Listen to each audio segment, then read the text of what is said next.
4 tujuan manusia dilahirkan berdasarkan spiritual Jawa.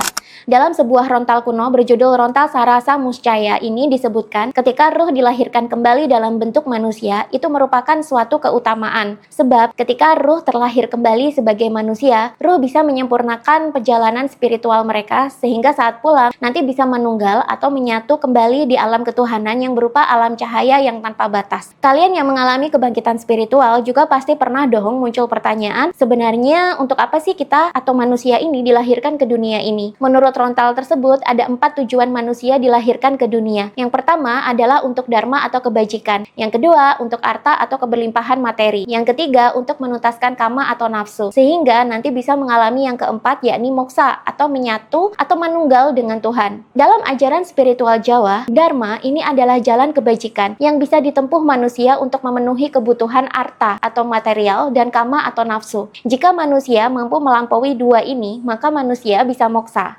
Manusia adalah makhluk spesial karena bisa merasakan baik dan buruk. Juga memiliki daya untuk memutuskan akan berlaku baik atau buruk. Daya ini jika diasah akan memberikan kebijaksanaan bagi diri manusia. Ketika manusia menjadi bijaksana, mereka cenderung bisa melampaui baik dan buruk, bahkan bisa meleburkan keduanya. Inilah yang dimaksud dengan melampaui dan meleburkan dualitas. Kemampuan ini adalah syarat mutlak agar manusia bisa mencapai moksa. Ketika manusia sudah mampu meleburkan dualitas di dunia, secara alami moksa akan dicapai. Moksa sendiri adalah pembebasan dari keterikatan duniawi yang serba dualitas. Ketika manusia bisa moksa, maka saat pulang nanti, manusia tidak lagi memiliki tanggungan karma di dunia, sehingga bisa manunggal atau menyatu kembali dengan Tuhan sebagai cahayanya yang tunggal. Itulah kenapa ruh manusia yang juga jati diri atau diri sejati manusia, yang juga merupakan hakikat dari eksistensi terdalam seorang manusia, yang juga banyak dicari oleh para pejalan spiritual, ini disebut juga sebagai percikan cahaya Tuhan atau Sang Hyang Parama Sunyatman alias Nur Muhammad. Selengkapnya bisa kalian baca sendiri di buku Sedulur Papat Kalimo Pancer berikut ini. Ini adalah buku yang bisa membimbing kalian untuk menemukan Tuhan dan mencapai pencerahan spiritual berdasarkan dari ilmu-ilmu spiritual Jawa, khususnya dari ilmu Sedulur Papat Kalimo Pancer itu sendiri. Mumpung masih ada, segera check out bukunya di keranjang kuning yang ada di bawah. Dan lakukan payment sekarang karena kalau buku spiritual itu sold out belum tentu akan dicetak ulang oleh penerbit.